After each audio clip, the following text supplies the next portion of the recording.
Guverinoma y'u Rwanda yashyikirije iy'Ubuhindi umuturage wabo ukekwaho ibyaha bifitanye isano n'iterabwoba wafatiwe ku butaka bw'u Rwanda kugira ngo ajye kuburanishwa n'ubutabera bw'iki gihugu cye.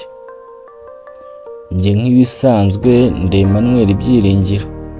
Iyi ni Oparion TV, nguhaye ikaze. Ni igikorwa cyabaye mu gitondo kuri uyu wa gatatu tariki 27 Ugushyingo 2024, aho inzego z'ubutabera z'u Rwanda zirimo polisi, urwego rw'igihugu rw'ubugenzacyaha RIB n'ubushinjacyaha byashyikirije guverinoma y'Ubuhindi uyu muturage witwa Salman Khan.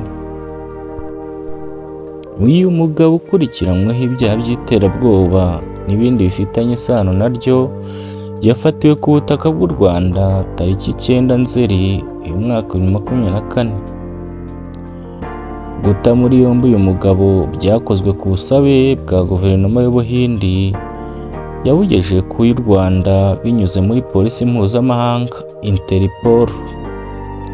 Umushinjacyaha ku rwego rw'igihugu Siboyintore Jean Bosco wari uhagarariye ubushinjacyaha muri iki gikorwa yavuze ko Salman Khan yacikiye mu Rwanda akurikiranyweho ibyaha akekwaho gukorera n'abandi bagenzi be bafungiye muri iki gihugu cy'iwabo mu Buhindi.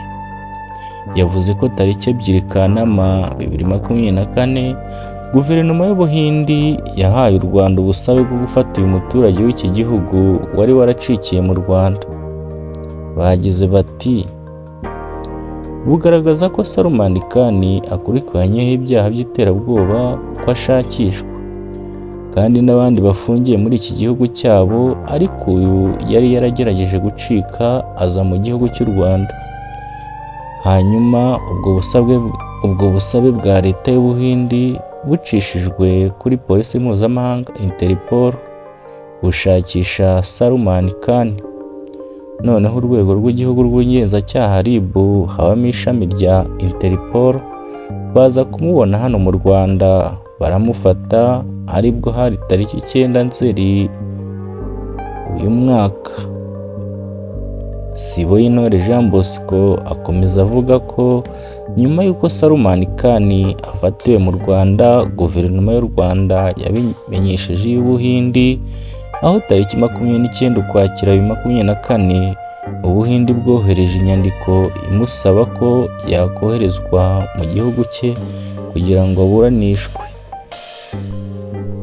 Siboyintore Jean Bosco akomeza avuga ko nyuma y'uko Salman Khan afatiwe mu Rwanda, guverinoma y'u Rwanda yabimenyesheje iy'Ubuhindi, aho tariki 29 Ukwakira 2024 Ubuhindi bwohereje inyandiko imusaba ko yakoherezwa mu gihugu cye kugira ngo aburanishirizweyo.